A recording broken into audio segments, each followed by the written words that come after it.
to another episode of Let's Talk Ball. I'm one of your hosts, Troy Duchesne, and to my right, we have your favorite comic, none other than Sean Fave right here, man. Hell yeah, and all the way on the end, we got the gang in the building. My dog, Jamon Darius. Jamon Darius Landry, man. Stop playing with it. Hell yeah. And we got a very special guest in the building. You probably seen her on Prime Video.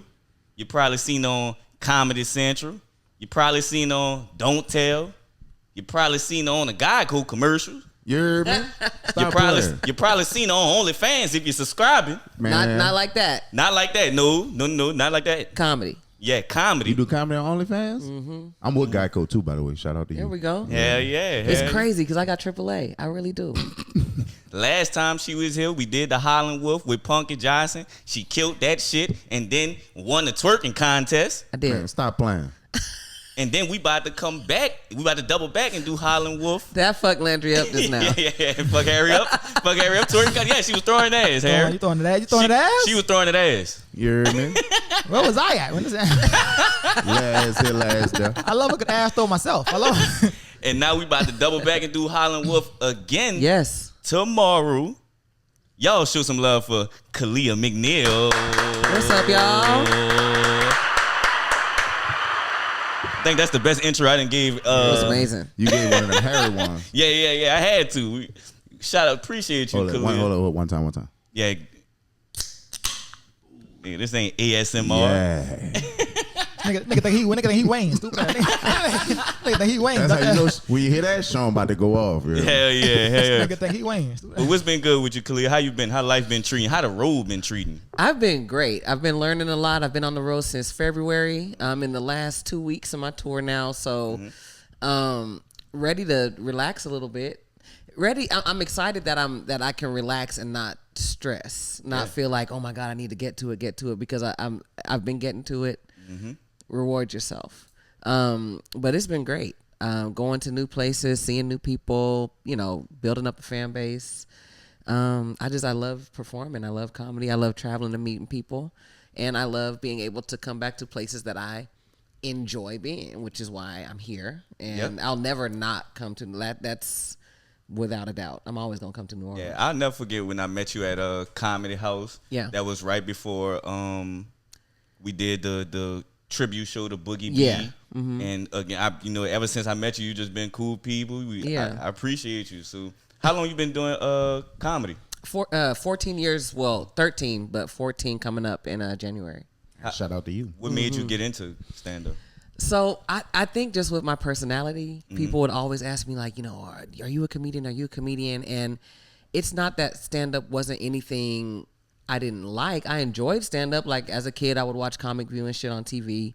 But growing up in the 90s, the people that I modeled or thought I was going to model my life after, my careers after, yes, they were stand-ups. But by the time I was aware enough to know who they were doing like comedic acting. So I'm looking at people like Jim Carrey, like Whoopi Goldberg, like Eddie Murphy. And, of course, as I got older, you watch and you find, they did stand up, this and that. But that wasn't the trigger to performance for my life, if that makes sense. What made me want to be a performer was watching those movies in the 90s growing up. I wanted to be a comedic actor. I didn't know anything about this part of it outside of, I watch Comic View at night, but that's not like a job. Right. Whoopi Goldberg is in every movie theater in the country. They just on Comic View. Like I didn't look at it like that. It's not a real job.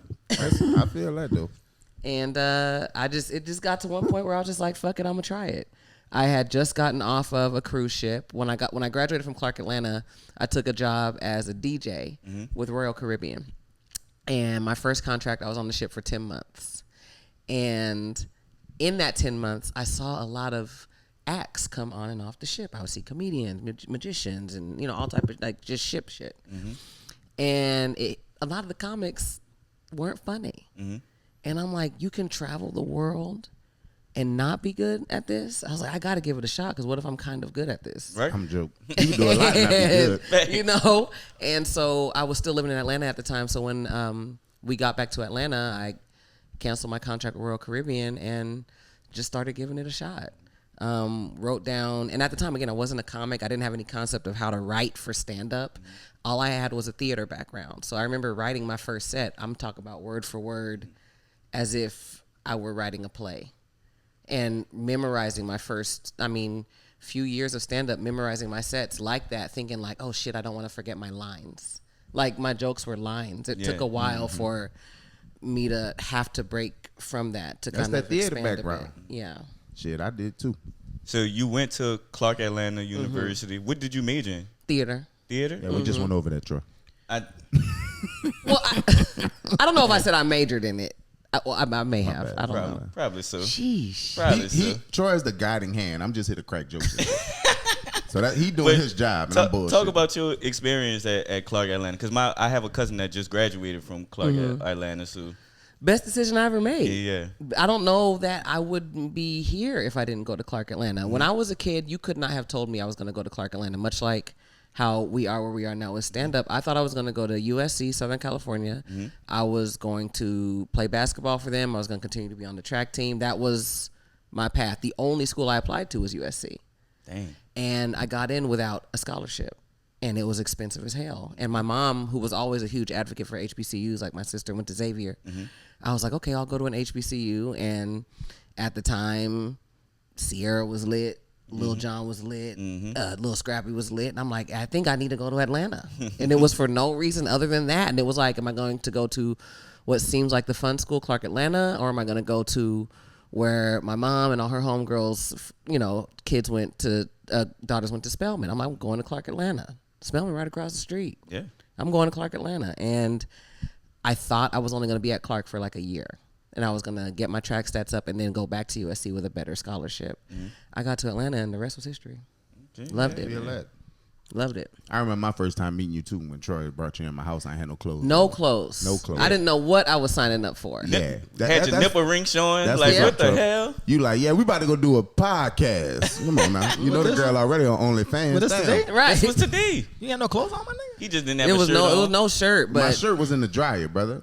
This nigga here. All right, bro. no shirt, comfy couch. I'm I like, was looking at your location and I'm watching it, so I'm like, I know when to go put the shirt on, but I'm playing the game. Fucking Game screen must have got intense. Screen lock is the end game. There's 3 people left, Troy. Both of them shooting at me. I'm like, why y'all don't shoot at each other? You know what? Then That's- you bust in the house. That same nigga from DoorDash who was naked, he had that same excuse. Like, the food was coming. The- The food was on the way. I know. I saw the food was coming. I just That's I lost crazy. track. I heard about that. I heard That's about crazy. that too. and that was that bitch fault. Don't be busting in my house. That's crazy. I thought you were supposed to leave the DoorDash meal in front of the door. you are. Yeah, she opened that man door. He was No. what happened? No. What His happened? his hard door. No, I'm saying like I can't believe this. I haven't So heard he this had story. he had a screen door and a hard door. Yeah. His hard door was open, but the screen door was closed. Oh, Maybe he had just masturbated or got a good piece of pussy, whatever happened, and he fell asleep. he fell asleep on the sofa naked. on the couch and dick out. And she was supposed to come and drop the food off and go about her day. Why the fuck she opened the door? She started recording him. She started So check recording me out. him. His screen door closed, but the hard door was open, so you could see him laying on the couch. You Yeah. can see through the door. honestly, you could Yeah, see- yeah. So like he was just there, but she took it as, oh my God, you trying to white lady? He trying to, it's I harassment. thought he was asleep. I thought he had He was passed Nigga was out. asleep. He was I guess asleep. what's He was so knocked crazy out. to She said me. he was asleep, but his dick was up. That's strange though. Like, I was in danger. cause even in my days when I did DoorDash and Uber Eats and shit, I'm dropping your shit off and I'm on my Right. way. I'm not looking. I'm damn near not confirming that you're home. Facts. I'm dropping the shit off. I'm taking the picture. I'm leaving. If I drop your food up and Nosy you as fucking, hell. I don't care. he fucking her up. God damn. I'm gonna keep on going. He said, y'all gonna need this. Y'all gonna enjoy That that. nigga need some nourishment. Damn. Recorded him and then what? She got fired. She got she recorded and then reported it. and they let her go. They, And of so course. Yeah, they initially, fired her. initially, she wanted his account was to get canceled, and then they ended up doubling back and firing her and canceling her account. It was crazy. Lord have mercy. You saw that. You saw the head jerk. So just close. If you That's my job. If you That's your ordering job. if you ordering shit, man, close your door. I'm gonna say close your hard dude. Close your door. That can't nobody see. well, no, because I also understand having the screen door. Yeah. Because I need to hear Need you. to hear you. Yeah. But not while I'm naked though. He didn't know. The app gonna tell you when your food delivered. He had them passed Yeah. out. He was out. You know He was- how it is. You get your good one. He probably didn't So plan to either- fall so either- asleep. so either he way- ain't plan to fall asleep. I'm sure. But That he was did. that was the meatest dick beat he ever in life. What did he order? I don't even know what he ordered. Oh, we Whatever need to it know. was. I Nigga know he said, fucked. I need to know. That's I know that's he- the things we need to I know. know he fucked Yeah. that food up. When Yeah, he ordered did. it. Yo, y'all saw the chick before we get off this topic. Nah, The you chick, good. she had brought dude 8 Plan Bs. Like that's what he had got from what's the one that bring you anything? Like Postmates or something? Yeah. Yeah. And it was like, and she told him when she got there, she was like, look, you wanted 10, but all they had was 8. And he was like, I bet. So she handed him the bag, and she like, you can't be getting this much pussy. Mm-hmm. And the look he gave her, like she looking like she want to see what the hype about. Like she was looking at him Stop. She probably hid them other 2. She probably bought 10. She probably got she them. probably got them other 2. like, He and don't even know. He gave her the, like, cause she was bad. Like she was nice looking. He looked at her like, bitch, you don't know about me, and just went inside. I'm like, Lord. Lord, that was P. That was What? clear like a That boy, motherfucker. dude, I would have folded. I would have been What? like, you won't come inside. I'll show you Figure why I it got out. these bitches. I'll show you You been why. a typical nigga. Nah. Well, how many women are you nutting in? Bro, that boy looked at her like, Right? How many women are you nutting You in? fuck unprotected to get 10 Plan Bs? maybe brother? he just had them more like when they need them over the course of the year. How long a Plan B lasts? Like before you open it? That's not my You know? department. I don't shoot. Brother, in my life, I'm almost 30 years old. I've never bought 5 Plan Bs Me in life. either. Let alone 10. I hate buying one. At one time. At one time, bro? Yes. What are Yeah. you talking about? From Instacart. That's Yeah, crazy. It was Instacart. It was If you Instacart. need that many Plan Bs, why you don't got a Plan B plug? Why you had to order all them? But that's He Plan buying B his is Plan Bs $60. Check bro. me out. I got this. I got a cheaper option. Plan B cost $50 for one. Mm-hmm. A box of condoms costs what? $15. A box of condoms. It had to be a wine. Much Pull, cheaper. pull out game free. No. Much cheaper. I'm saying though, I'm like, just to play devil's advocate, because you know they used to give Plan Bs away at Ascendance. I did not know They that. did? You've been at sentence way too much to know that kind of shit. Go ahead. Right. No, they used to be in the other bathroom. They just used to be on the countertop. Yeah, secret bathrooms. You got to do a knock to get in that bathroom. Yeah, I know about the secret bathrooms. Y'all, See, I ain't y'all never- didn't go enough times to know about the secret bathrooms. God But they got damn. Plan Bs just in the bathroom. You just take one. They was free. So I wish I would have known that. Yeah, so I took 2 one time, and I went to a burlesque show and they had Plan Bs in that bathroom. That was somewhere else though. Mm-hmm. And Wow. yeah. Don't worry about it. So Fuck you be hanging at? I was like, And I'm glad I don't be there. Nigga sound like he be where the devil be at. I ain't trying to well, I I know. leave You before leave one. before the devil get there. well, I know, so I don't go. He be on the way though. That burlesque show was at that spot right up the street from Poor Boys. What the name of it is? Nightcap. Original Nightcap. Okay, yeah. They had a burlesque show in there, and they had the Plan Bs in the bathroom up in there. Right, brother. So I grabbed 2, and I just put them in my little medicine cabinet. I ain't need them, but fuck, they here. They did come in handy, both of them. Okay. Both of 'em. So sometimes maybe just having them laying around, when you do need them. Would 10 ever come in handy? No, I think like Yeah. Harris said, in my whole life, I probably only used 4 or 5. Yeah, if 5 that. would be max. 5 max. Max. Also, if you know the expiration date of a Plan B, that's insane. You in too deep. It gotta What's the be expiration like a year date? or two. I don't know. It gotta last 2 years on the shelf. I at think, least. yeah, they do have Something they like have a that. shelf life. Because I had an ex, peep this. I had an ex that when she used to fuck up, like she used to mess up bad, the way that she would get me is she would go buy Plan B. That's fine. And then take a picture of it and send it to me. Oh, I thought she was like, all Hold right, up, get hold up, back up, pause. What you mean when she fuck up bad? Like if she did something I don't like if there's a little tension between us or something, Yeah. and we not seeing eye to eye, she'd be Yeah. like, all right, cool. She go buy Plan B, she get it, and then she bring it to the house. She take a picture of her and herself in the Plan B in the bed and send it to me. And you know what that means. What that supposed to do? And I fold up. That's what I'm already knowing. I'm on the Oh, way. I'm with Yeah. it. I understand Yeah. now. I'm on the way. They getting crazy tonight. That's Yeah, all. yeah. That's all it takes. That's all. He easy like a motherfucker. Easy like Sunday I'm morning. on the way. All right. I don't know about y'all. That's creative of her. It Okay. is. It is. Not really, It is. right? I mean, yeah. I mean, I would have never thought of to do something Facts. like that. She I don't just know wants any. I don't have. $50 to Yeah. apologize. That's interesting. I send her a picture of me in that 40. You better take it. Right. Before the last time she did it, it was I pulled up by her hella late. And she like, no, come. I'm like, it's late. She's like, no, come on. So I drive over there from the West Bank all the way to Kenner. I was And by the gonna time ask you got how there, far was the drive. from the West Bank to Kenner at like 2 a.m. And by the time I got there, she was asleep. Blowing her phone up. That would She have ain't pissed know- me off. Like she not, and I can't get into the apartment complex. They got like outside, they got a gate, then they got an outside door you got to get. There's all kind of shit before you can go knock on her door. So I sat there for a while, seeing if she'll wake up, and she didn't. So I left. Yeah, cut that hoe off. Shit, So you the might next as well have day, hopped the she was gate like, for I all felt that. so bad. Like, let's try again tonight. And then she sent me the picture, like, what the plan be like. And you folded. And What? you folded. I was right Ah, back. tour come this way. No, but you come here. right. Interesting. You come to West Bank. I don't know about y'all, but every now and again I'll do a gig and I'll be like, all right, I'm a real comedian now. Have you ever had that feeling? Like, Absolutely. Was there any? Can you tell us about which gig that was for you? I think it happens often. I think Yeah, when yeah. you have a hell of a set, when you have a sold out show, when you're forced to, I think like when I started opening for bigger comedians, like I've opened for Arsenio. Arsenio was probably one of the ones where I was like, this is something else. Yeah. Arsenio is you've different. been Yeah. Arsenio Hall my entire life. Facts. I've never known anything other than You being Arsenio. Arsenio Hall. And so, but with that, I'm also like his audience. Okay, Kalea, like this isn't playtime. You know, we got to get these people. And he originally requested me clean, so I was prepared to do 20 clean. I get there, and his road manager is like, okay, so you're gonna do 35, and I'm like, okay. And there were like signs posted. It was in a casino, and there were signs posted in the theater about like, language might be an issue, da da da da. And I made mention. I was like, so do I still need to be clean? I'm seeing that, and they're like, oh no, he just wanted to make sure you could be clean. Oops, excuse me. He wanted to make sure that you could be clean, so he knew you were funny. Yeah. Like he didn't just want somebody up there using cuss words as Right. As fillers punchlines. and this and that. Now I went ahead and did the show clean because I also needed to prove to him that this can happen Like and that. let's Yeah. keep this relationship going. But it was when I left the stage, the way they did that show, there wasn't like a host. It was me, and then I brought him up. And as I'm bringing him up, in my mind, I'm like, this is wild that I'm introducing Arsenio Hall, because I'm like talking about coming to America. Yes. I even made a joke at the top of the set about coming to America too, being See? not what we expected. Yeah. That show's ass.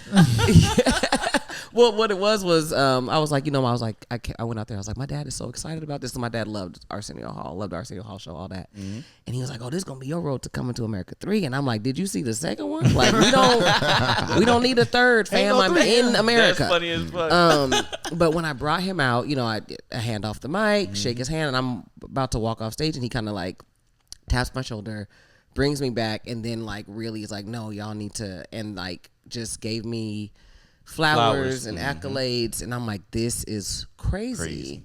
And according to the audience doesn't know me outside of I opened for Arsenio. So to them, I already have some, I guess, level, because I don't know. It's like we're in the journey, so I know who I am, and I feel the same that I felt when I started doing comedy in 2012, as far as who I am. But when you leave the show, and because it's at a casino, you're kind of like in there. I'm walking through the casino, and I got people stopping me and doing this and doing that, and it's like, oh, okay, okay, cool. It's just one of those like check yourself moments, like not like a big head moment, but how others perceive you when you're in it. So this is what it is. We know who we are, but other people, when they see you on that stage, it's something else for them. Yeah, they don't know. Right. They don't know. How but long ago was it that you opened for? I'm sorry. How long ago ahead. did you open for Arsenio? This was in like May Of this year. of this year. Okay, cool. Yeah. Prior to that, I'm on the road with George Wallace from time to time. OG. Yeah. Yeah, Yeah. he is something else. That's OG, man. Yeah. He's something else, and our relationship began at JFL. I did a show at JFL, my second show, because when you're a new face, they book you for 2 shows. Okay, JFL is what? Just for laughs. Just It's for a Laughs, comedy okay. festival in Canada. They discontinued it, right? No. Oh, they brought it. Did he not? No, they switched owners, so they was a year off. But Okay, it's back, okay. yeah. All right, that's It's fine. the longest running festival in the world. Yes, indeed. After my showcase show, my second show, I was walking off stage and he grabbed me. And this was 2022, so they were still like masking. He had a mask on. I'm like, who's this? And he pulled his mask down. I was like, oh. And he's like, I need to talk to you after the show. And our relationship grew from there. Yeah, incredible. but it's cool.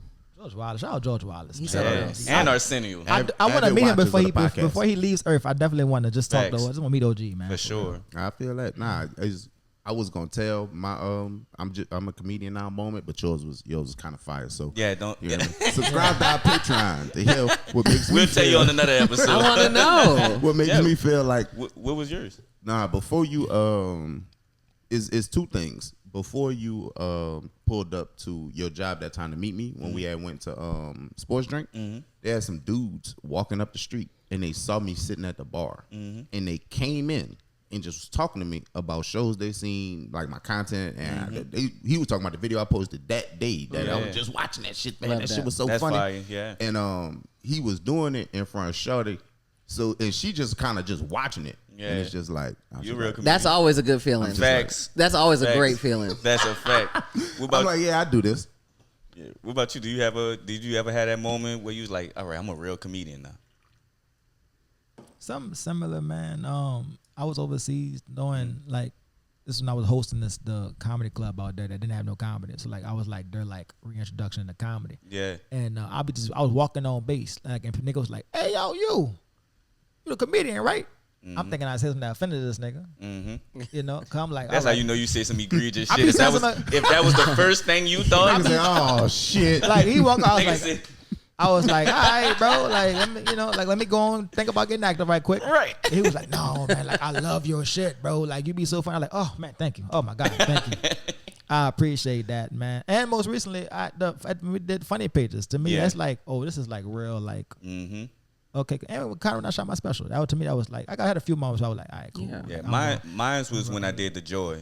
That was, I felt like that was the real one, cause like I did a TV appearance, but that was on fucking Afro TV. People didn't see that shit, but I think performing in Joy Theater, I think that was a big moment. Like, all right, yeah, I'm glad I'm doing this. I should have told my mama stop sending me job applications. Yeah, I'm like that. I'm like that. I'm certified. Yeah. I don't think those moments ever really go away throughout your career. They're just facts. different types of them. Because once boom, you've done the Joy. The next time you do a bigger theater, when you do a stadium, when you do an arena, like those oh my god moments never go away. They just level up. It's like, okay, I've mastered that. Next time we're gonna do a bigger, and there's gonna be a moment in that next time where you're like, shit.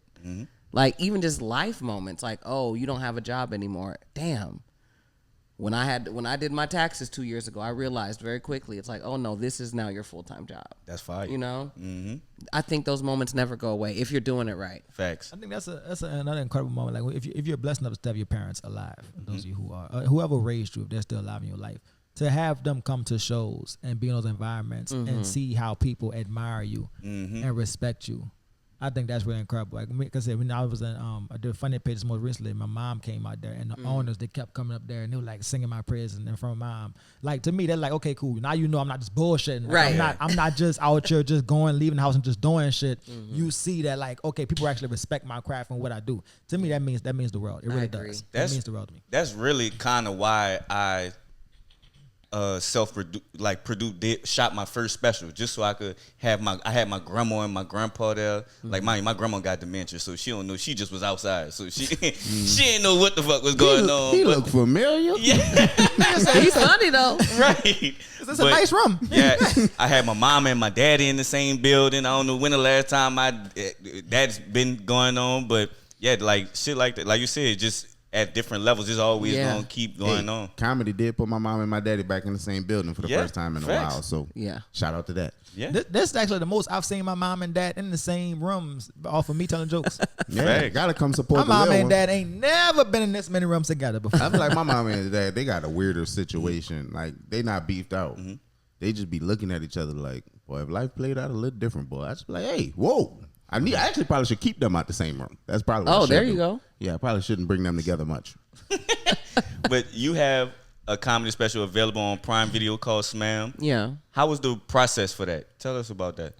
I think the first special, and I don't mean this as shooting a special is easy. I think the first special is the easiest because you have so much material to pull from that nobody's ever heard before. I was 10 years in when I shot Smam. So I couldn't, it's like, well, where are we going with this? Yeah. How am I going to craft this and how far? I mean, some of the jokes on Smam were written a week before the shoot. Some jokes were from 5 years prior and so on and so forth that have grown and, been pruned and whatnot. So that part of it was, the comedy game. I think it was more so the closer we got to the shoot, the shows that I would do, I had to be very intentional about making sure I was tightening up my special and not just doing 10. Right. It's like, no, especially because like in LA, for the most part, it's a showcase city. You're never going to get more than like 10, 15. So like for the first few months or for the few months leading up to shooting Smam, every show I did, I would just kind of break up my hour each week. I would do, if I'm doing shows this week, I'm doing the first 10, the second 10, working on the transitions, so figuring out how to put it all together. Other than that, it was just a show. Right. It was an amazing show. We shot two shows. We shot it twice to cut back between the two if we needed to. It was an amazing moment. I want to say shooting SMAM was, I think, my first sold out show. Fine. And it was just nice to see people there. There were people that drove up from the Bay to come to LA. That's 7 hours to come see me. That was great. And then just kind of the afters learning, because I knew nothing. I knew nothing about shooting a special. I didn't go into comedy wanting to shoot a special. It was something that I was doing, especially once I stopped working. I'm like, with acting, I have to wait on an audition in order to book an acting role. With comedy, I'm like, I have the power over this, and I can do this every night if I need to, even if I'm getting, at the time, $20 a show, Well, if I done lined up 2-3 shows, it's a lot of work, but that's just something that I had to do, while waiting on the next acting gig or something like that. And SMAM just felt like a culmination of all that. It felt like the work now has to begin, because it's like, I put this out there, so yeah, I guess I really got to do this now. I guess I got to get on the road. I got to do these different things, and everything that came after was great. I never thought about SMAM being an album. I shot it in June of 2022. In November is when the album dropped. When the producers reached out to me and they were like, do you want to make it an album? I'm like, no, because I feel like my comedy is very physical at times. I'm like, I don't know how this would translate audibly. Right. I feel like you need to see me. Yeah. And but also it was also like, well, what do I have to lose? It's not like I have to do any extra work. We're just cutting up. Yeah, just using audio. And cutting up. Yeah. And I'm like, fine, put out the album. 2023 it made it onto the Grammy ballot. Yeah. And that opens up whatever doors that opens up. Thanks. Dave Chappelle also was on the ballot, so of course I didn't win. Right. But I was on the ballot with Dave Chappelle. Fire. For something that I didn't know what I was doing. Yeah, I'm just like, sure. Can we hit the button for that? Yeah, nah, definitely. This nigga Harry tripping. That's how you know I never hit the button. Stop touching my stuff. You're right. Okay, hit the right button. Hit the right button. Yeah. That was some real play. Yeah. Nah, shut up. I definitely wanted to hit the button, but you still was talking. You're right. Dog, and just a side away, this shit can't be this strong. That's why everybody drinking this shit. Okay, so this is the thing. Like, I started drinking cut waters like a year ago, and I had to stop. Then they cut on. Caught on. 12 ain't much, bro. Y'all know I sit here, do the podcast with y'all, and I drink tequila on the rocks. Yeah, nigga. 100% That's liquor. gonna get you. But I'm thinking I'm drinking a little cut water. I normally 2 cans of that, you're done for the day. Don't drink another can of that. That's what I'm done for the day. I'm normally drinking I just hear tequila. You. That's something different. Right. What the fuck they got? That's why you talking. I'm like, what the fuck is That's like a baby full local. Pretty much. My white homegirls put me on that about a year and some change ago, and I'm like, can't do it. White people major and getting fucked up. I mean, and I had like a few month stint. Yeah. I had to let those go. Nah, that shit wow. Now the lady at the Walgreens I always go to get my flyers when my shows printed out. She was like, man, you drink cut waters? I was like, nah, I ain't never had one. Why? She was like, because they real popular. I'm like, I know. She was like, we been getting them in the store for a minute, and we couldn't give them away to nobody. And now we can't keep them in the store. Like, what happened? I'm like, look, I don't fucking know. It's always TikTok, I'm sure. I'm pretty sure TikTok has something to do with it. But she was like, nah, we been having cut waters, bro. They just will sit on the aisle like forever. Nobody wanted that shit. It be now these bitches strong. So yeah. You were a recurring character on CW's Crazy Ex-Girlfriend. Mm-hmm. How did that come about? And I just want to let you know we don't have a lot of time, but I just wanted to get the conversation started. Okay, yeah. That came about. Well, it was as any audition. My agent sent me the audition. I didn't know about the show. Mm-hmm. I'd seen a couple billboards around town. So I was in the 4th season, so I had been around for a little bit. Mm-hmm. All I knew is that it was a musical type of show, and that my character was in prison. Mm-hmm. So when I got the sides and everything, it had been in the real world. I had actually just started a new job. I was working for a corporate Lyft. I was on my 3rd day of work, and I told my agent I can't go in for this audition or I'm going to get fired. And she popped back at me with some nonsense, and I took it upon myself to find the email address of the person who set up the audition. Told her that I asked her if I could submit a self-tape, because this was back in 2017. Self-tapes were a thing. And we are back. And Kalea, you were telling us about the experience for Crazy Ex. Yeah, so I ended up finding the email address and reached out to them because I was like, hey, I just started a job. I can't come in for the audition tomorrow. Can I send you a tape? And they were like, yeah, but it needs to be in by 5 p.m., which basically meant I had to do it like right then that night. And this is before I even had like any type of real like self-tape setup because they were very few far in between back then.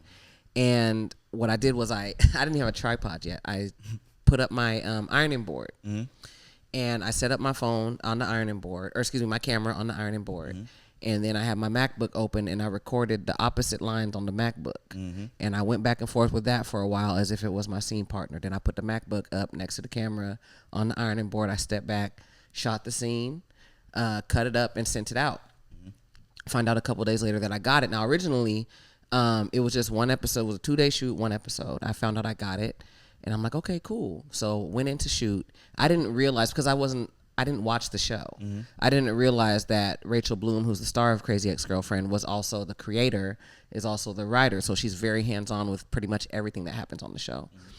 And when we had our scene together, she's like, what made you do your audition like that? And I was like, what do you mean? She's like the self-tape versus coming in. And I was like, oh, well, I just started a new job. And quite honestly, that's a guaranteed check. This wasn't. So I had to go to work. She's like, okay, I really like that. We continued working together throughout the day. I leave, come back the next day, we shoot, I leave. Now I'm back at work at my regular job. And like 2 weeks later, my agent calls. She's like, they're bringing you back on the show. And I'm like, and so I have the conversation with SAG because at that point I became what they call a must join. So I had to join the Screen Actors Guild. So I started that process. When I got on set the next week, I asked Rachel kind of like if she knew like what happened. She was like, you were just a joy to work with, and I want to make it so that maybe you won't have to work so much longer. She was like, so we've written you into 5 more episodes. And I was just taken aback by that. I did not know this lady. I just came to work and I was having a great time. I always have a good time on set. I don't care what my role is, but it was just like, wow. I don't even think at the time when she said that I realized like I'm a recurring character on this show now. Like that took a while to hit me really until I started featuring for people on the road, because when I go to certain places where Crazy Ex-Girlfriend is kind of like a demographic for the show that they watch, they know about it. Like I used to tell this joke. I'm like, like black people are proud of you when you do something that they know what it is. You know what I'm saying? Like they could reboot Friends today. And I could call my mom and be like, oh my God, I got on Friends. And my mom would be like, everybody needs friends. Like it would not matter. Right. But when your homie is an extra in power, you like, this nigga going to the top. Like nigga, he handed Tariq a napkin. There were no lines. It's up though. Like he had to pause the TV in order to get the picture to make it his profile pic. Like his character doesn't have a name. That's insane. Like, you know what I mean? But yeah. But sure. Did everybody watch the B and Eddie documentary? Yeah. I watched it. I did watch it. I know you're stupid. I watched it twice. No, listen, Gotta give you homework to watch. No. Y'all know Eddie is one of my favorites. But when I went to the barbershop, I was supposed to watch it not last night, the night before. I went to the barbershop, bro. And he was talking about it. And I just was like, I don't know if I need to see that. What did he say? He was talking about things that he saw in it. And it was things I didn't know. I didn't know about his young white wife and his little kids. I didn't know about it either until I watched it. Yeah, I didn't know if I wanted to see him like that. That's my honest opinion. Cancel me. You didn't want to see about a white woman? No, not necessarily that. It just sound like I have this. You know how they say don't meet your heroes? Even though I'm not meeting a man, it was like one of those kind of moments. I damn near forgot about that. Yeah, it's not a big part. Nah. He talked about it in the barbershop for a fucking hour. Nah. Like it was the whole shit. No. Because as you're talking, I'm like, well, wait, what happened to no. All right, like cool. we don't even. She's not even talking. That's my bad. She only get like 30 seconds to a minute of the whole. Well, that's my document. bad. To say she had 30 seconds to a minute, he talked about it for an hour and a half. Yeah, well, so I was like, he hates white people. Is this just him running around with his white wife? No, it's not at all. My bad then. I owe y'all one. That's why I told you to watch it. Yeah. And y'all know I love Eddie, so I was just like, I bet if it was being George Carlin, you would have been clicked that motherfucker. He can have a white wife. That's okay with me. She don't even speak. I don't believe she speaks. No, she doesn't. I ain't hear her say a word on that, bitch. There weren't any white words spoken. Nah, I'm more 2 mad. hours. I'm more mad about him having a lot of some of the directors and the writers who was white. They didn't speak up, but they spoke about they just saying Eddie praises things. I'm about to start using that white words when white people talk to me. I don't want to hear Stop your using white it. words. Yeah, I don't. Bro, Shut up. my TV was trying to remind me to watch it because I got the little Samsung TV shit, but I got it on the comedy channel. So I'm normally not watching that. I'm normally getting on Netflix or YouTube or whatever. But when I turned my TV on, it was on the comedy channel, and they was doing a 24-hour of just Eddie Murphy's interviews that he's had through the years on late night talk shows. And every time I would turn my TV on, it just defaults to that before I put the TV on what I wanted on. Right. And that was like reminding me, like, oh, I got to watch the fucking Being Eddie shit. But then I just end up watching that because it's like, oh, I never seen him in 1992 on, late night with whoever the fuck. And now I'm just sitting there, then spent the hour looking at this. I almost feel like you interesting. need to watch it after seeing something like that Yeah. to see kind of where he was at, his mindset. I just feel like Eddie is one of those, he allowed us to learn something about him. It was amazing. It was a great 2-hour doc, except for the 1 minute of the white lady. All right, My only issue with Being Eddie, it's not even a real issue. I wish they had broke it up into like episodes. But somebody like Eddie Murphy, you don't give him an hour or 40. You give him episodes. like he needs at least an hour episode of Yes. like at least like 6, 7, 8 episodes. Like the same way you gave Jordan 4, 5, 6 episodes. This is I want to watch an Facts. hour of just delirious prep. yeah, like this is like you need to give Eddie you need to break For this sure, shit up, man. for sure. Eddie needs time. But I also feel like we were given what he allowed us to see. Definitely. That- And now I can only speak from this because you better believe one of the first conversations I had with Arsenio was about Eddie Murphy and what that was like and his road manager. I'm like, what was it like because by default you work with Eddie Murphy too, and Eddie Murphy coming from the road manager's perspective of Arsenio is an extremely private person. Extremely. The fact that he even did Being Eddie was kind of surprising. For a lot of people. Obviously, they knew he was prepping for it, but that's not something that I was like, when that popped up on the coming soon to Netflix, I'm like, oh, this is some shit right here.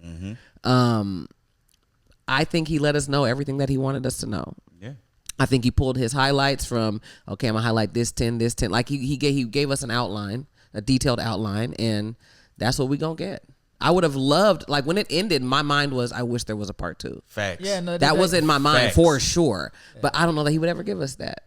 I don't know. I feel like he could have divulged just a little. I'm not saying like we want to know about Nicole Murphy. You could have gave us like a little bit, like nothing. Like because he has errors. Yeah. Like Eddie has errors, and I feel like you could have gave a little bit more into certain errors, like of your life. I just want to know just a little bit more. I'm not trying to get on But your that's the business, just a thing. little bit more. I When get you. Jordan made what he made, that LeBron, that swelling, that LeBron is the greatest of all time, was coming. It was already coming, but it was swelling. So it's like, I got to remind niggas Who I am. Yeah. Ain't nobody really coming for his legacy, so to speak, like that. He's held in such a regard. There's not a person who, we always having a GOAT debate. We always talking LeBron Jordan. We not talking Eddie versus whoever. Right. Nigga, It's if Eddie. there was a person and that had became like a real debate, nigga, you'll get your part 2. Facts. You get all the details you want. Because pride, like a man's pride, I got to remind y'all because it been a while. Y'all probably forgot. So let me go ahead and remind y'all. That's all Jordan was doing. He started the production on that the week after LeBron won the championship in Cleveland and said, now I'm the best ever. I'm the greatest to ever do this. And that production started that next week. You know, sometimes you got to pop out and show niggas. So We do talk a little ball, just a little bit. There we go. You know what I do want to say? I wish, like, just how they did that for Eddie, I need one from Martin Lawrence and Keenan Ivory Wayans. Now, I can guarantee you, I feel like if we got one from Keenan Ivory Wayans, that would be I need that. a I need 4-episode limited series. I need I can that. guarantee you I think that. Keenan more private than Eddie. Almost. Yeah, definitely. No. Because when the last time you seen I Keenan ain't Ivory heard Wayans? from Sean. I ain't heard. Oh, you don't know them niggas. I just seen I- a TMZ interview from Sean when they was asking about Eddie. They was asking. I You just don't seen be it hearing today. about them niggas. You don't hear about Sean Wayans. I think it depends on where you're at. But they're active, and I can guarantee you with the arsenals that they have and what they'll want to pass on when the ones that are going to retire. Keenan would give us 3 episode minimum, an hour and a half each, because we're going to get the whole family.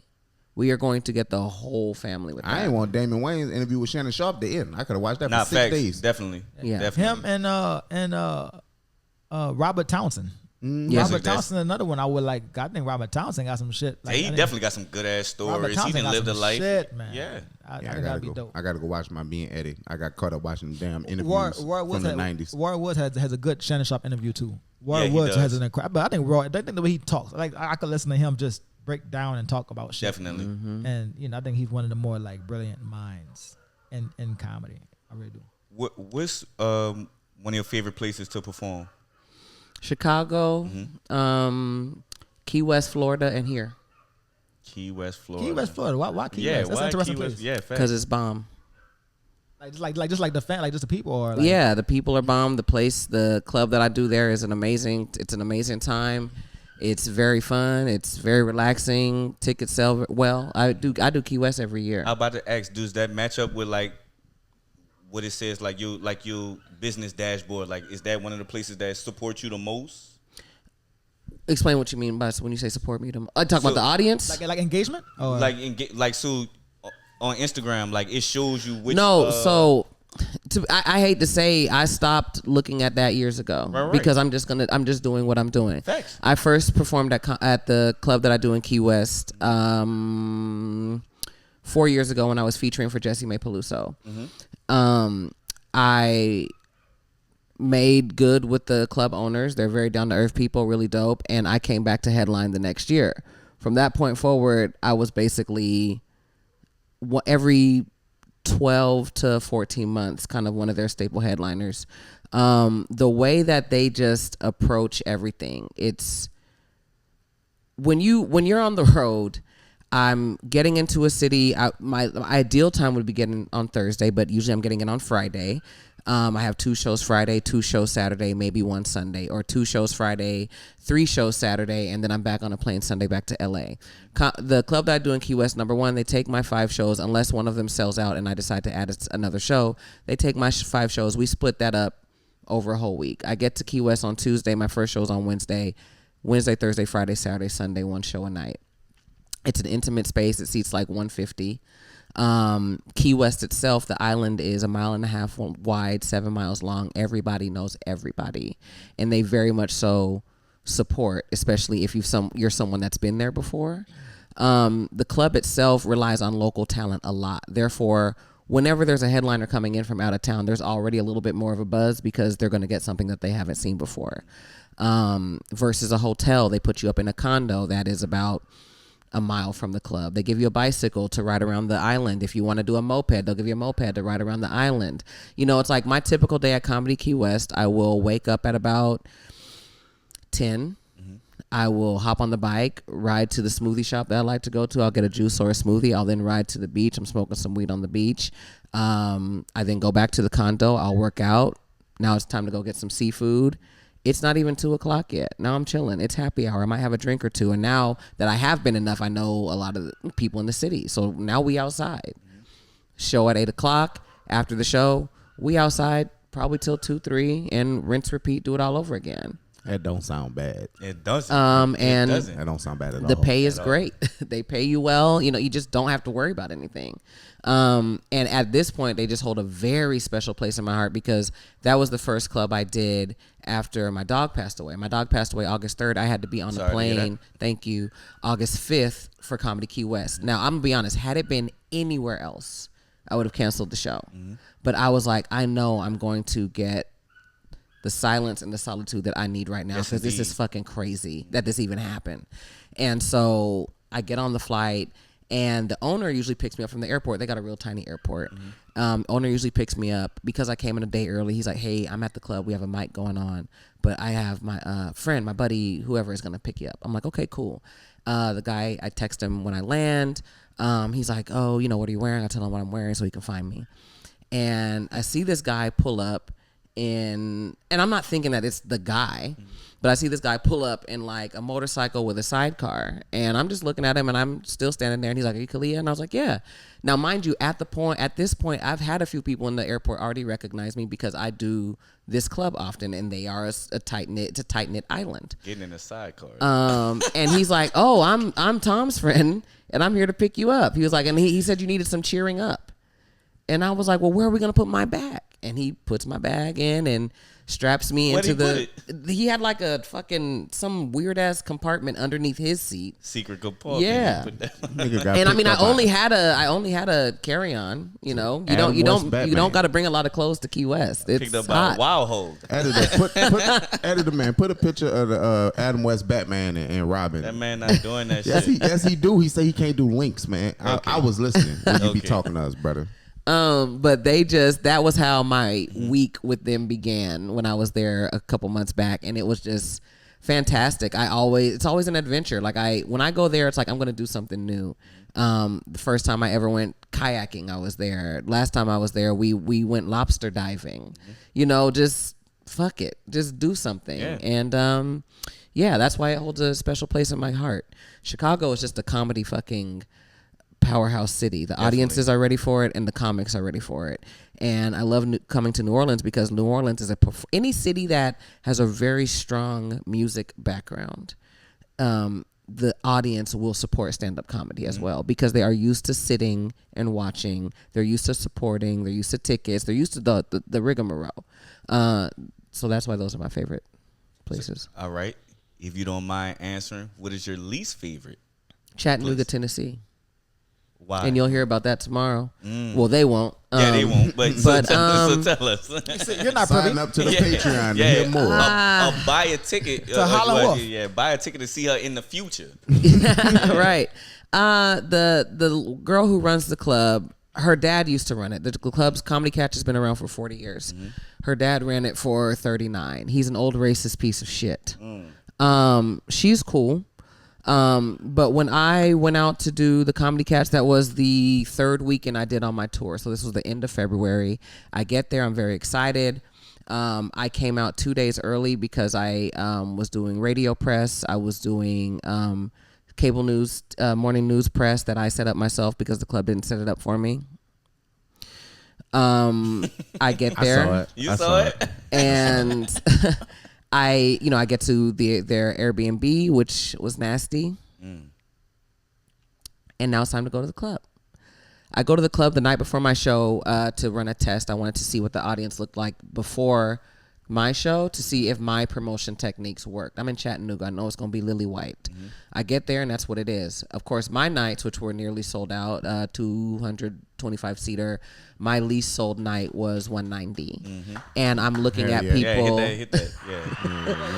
Yeah, I'm looking at people who look like me. I'm looking at queer people, black people, older people. And what did it for me was at the end of the night when they're standing at my merch line or to do whatever, they're, "Oh, I saw you on the news. I heard you on the radio." And that's when I'm like, okay, it worked. But the first night of shows, the girl who runs the club, she was unavailable. It was like her first night off in forever. So her dad, who used to run the club, was going to run that night. Okay. My first interaction with him was earlier that day at the condo when I tried to open the blinds and the blinds fell off. And I told her what was going on. She's like, "Oh, my dad's going to come fix it." I'm like, "No problem." He knocks on the door. I open the door, and he's like, "Oh, so you're Miss Hollywood. Need some blinds?" Excuse me? Said you just call me a bitch? Excuse me? And I was like, "Well, yeah, the blinds fell." And so he fixes them, and then I kind of brush that off, and we're having what I think is a normal conversation. He starts talking about, a lot of the comics that he's dealt with over the years. And it seemed that all of the comics that he deemed difficult or assholes or this or that were comics of color. And then he brings up Marlon Wayans, which one of the clubs that I have close ties with, I've seen Marlon's rider. I know what's on his rider. There are certain things. It's nothing. I've heard what's on his rider. I mean, for a club like the Comedy, he wants a rotisserie chicken. He wants a certain brand of waters, things like that. And this guy went off about this shit. It's just so much entitlement. And he used the word entitlement once too many times, which means nigger in Chattanooga. Facts. And Editor, blur that word I out. said to him, I'm joking. Nah, put that bit I big said as to him, fuck. I said that right. I go, you're talking about Marlon Wayans, right? Like Yeah. from the Wayans family? They say he wanted a pair of G Nikes too, or a fresh white tee or something. Yes, like and that. but my thing is that's fine. Like Yeah, that's fine. definitely. When clubs book me, you get my rider when you book Definitely. me, so you have time to prepare. Definitely. I have things that I want in mind, and when you don't Definitely. have it, I am upset because Right. you've had time. I'm out here being To a prepare. cheap comedy hoe. I don't be asking for shit. Nigga, you don't have a writer. Well, fuck you. I don't have a writer. Nigga. Make one. We ain't at They that don't know point. until yet. you Listen. send one. We ain't at that point But Andrew, you got it coming, bitch. yet. Tonight. Tonight, I'm not showing up tonight unless they got 2 Latinas there in the front row. they'll have them for you. That what I'm for real. Yes. They'll do shit like Yes. you're making jokes. I've heard some of the most ridiculous quote unquote things on. Yes, I that's forget. And I want Mountain Valley water. That's it. Mountain Valley water in the glass bottle, not the plastic. I don't want that shit. All right, I'm done. But yeah, there were comments made, and at the show the first night. Now the standard is when you're at a club. I mean, unless you're over ordering, which you should not do. Right. When you're at a club, you usually get like 2 items a show, right? You know, 2 drinks, a meal, or whatever. And again, they're not usually clocking you anyway, unless you're doing like way too fucking much. Right. So I remember, and again, this is at the top of my tour. So I didn't necessarily even have what I have now. So I'm still trying to be a little bit smart with my money. And I'm like, oh, I had breakfast. I'm going to eat again at the club. That's why comics rely on the club meal and the this and the that. I do for sure. So I ate my breakfast at some little restaurant, and then I get there that evening, and I'm like, oh, I'll get the chicken strips and fries, and I got a tequila soda water. And I'm getting irritated thinking about it again. That was first show. Second show rolls around, and since I'd already eaten, I'm like, I'm good. I think I got a beer and another tequila soda. That's it. At the end of the night, I go into the green room, and there's a check on the table, and I see it, and I crumpled it up and threw it in the trash can As because you in my should. mind I was like, I know Dang, for you're me. you're tripping. Yeah. I go back out, and I'm doing my merch sales and my meet and greets, and my green room attendant came up to me, and he was like, hey, I don't know if you saw the check on the table. I said, I'm in the middle of the meet and greet right now. I said, we can talk about that later. Right. Finish my meet and greet, go back to him. I was like, yeah, no, I don't understand what the check is for. I was like, because I headlined here tonight, so there shouldn't be a check. And then he leaves, and he comes back. He's like, yeah, well, such and such said that like you know, the comics normally have to pay, so this is the check. So 2 things happened. I was like, okay, I did crumple it up again and throw it away. I'm not paying this check. As you should. I went into the office to Real? talk to the guy, and I was like, hey, I'm a little confused. The green room attendant said I needed to pay, and he was like, yeah, comics get 20% off. Danielle didn't tell you. And I walked away. I was like, oh, okay. Stepped out. And then again, remember I told you yesterday, I'm having these moments through this first solo headlining tour where I'm like, well, no, I'm the reason That that people y'all are even fucking here tonight. Right. Especially as many people, because and wasn't nobody in here last night. And you had all these black folk up in Chattanooga tonight because of me. I went back into the office. I said, actually, I was like, I have my booking email with Danielle. And I was like, and per the booking email here, I don't see anything about comics get 20%. Now, if that is the case, that's not a problem. There are, especially living in LA, there are certain clubs on certain nights where they're not comping comics, and I just won't eat. Right. I'll eat at home. Like, Right. I just need to know that ahead of time. Right. And I'm like, well, it doesn't say any of that here. Like, it has my accommodation, it has what I'm getting paid, it has, you know, my bonuses, it has this and that. And he just kind of looked at me, and he's like, okay, well, we can talk to Danielle about it. And I said, yeah, you should probably talk to Danielle about that. Yeah. Because I'm going off of what's in this What's in booking the agreement email? here. Yeah. Pissed me off so bad. That's the only show I've ever been like, when I woke up the next day, I was like, I was ready to leave Chattanooga. Mm-hmm. I didn't even want to do the day 2. Because at that point, that was the straw that broke the camel's back. He had been making slick ass remarks all day about black people. I didn't appreciate the comment he made to me when he first came to me. I didn't appreciate the fact that more than once when I'm walking into my green room, he's just sitting in there. I don't get my space. I don't get my privacy. What if I needed to change? You're eating in my green room, you redneck son of a bitch. Get your fat ass out of here. Then, didn't even get to this. Oh, yeah, Chattanooga sucks. It was white owned or black owned? White owned. White owned. I never heard of that. They just sitting in your green. I never heard that before. He was in my green room. That's crazy. And so we all know our sets. When my feature was on stage, I was outside of the club. That's usually I remove myself. I'm getting my head together. I'm running over my bullet points. You know, I'm about to do an hour. The host comes out and she's like, "Oh, Kalea, you're ready to go on stage." Now I knew it was soon. I'm like, he ain't been on stage for no 20 minutes. But I'm thinking, oh, maybe something happened and he needs to get off stage. Because again, I was outside. I come inside. I'm then in the mid. I'm doing my set. And where I'm at in the set, I see the host light me. And I'm like, in my head, I'm like, I got like 20 minutes left. I finished my set. I did not abide by the light. I finished my set. And then after the show, after the all the bullshit with the check, the host is like, "Hey, I hope I didn't offend you. When I lit you," I was like, "Yeah." Well, I was like, I said, "Did I run the clock or what was the deal with that?" And she was like, "No. When he came up to her and was like, 'How much does she have left?' And she was like, 'Well, you know, like 20, 25 minutes. Did she ask for a light?' Number one, I'm a professional comedian. Why wouldn't I ask for a light? Did she ask for a light? Yeah, because I usually ask for my light at 55 and at an hour. That way I know where I'm at, especially if it's a 2-show night. So yeah, she asked for the light at 55. I'm ready to go. Wrap her up now. And that's when she lit me. So no, I told myself I will never perform at the Comedy Catch while that man is still breathing. Oh no, we figured that. By the way, you was talking in this motherfucker. Yeah. And I'm gonna say this. And I made them some money. Comedy clubs, stop disrespecting women in general, but definitely stop disrespecting black female comics. Oh, like if you about to come make listen, Stop disrespecting black comics, period. Stop disrespecting black comics, period. The issue that you have is because I'm not a star to him. Yes. Is how I feel like a lot outside of the fact that I do think he's a racist prick. Right. But because I'm not a star, it's like, you know, just, you know, but it's like, sir, your daughter flew me out here. Right.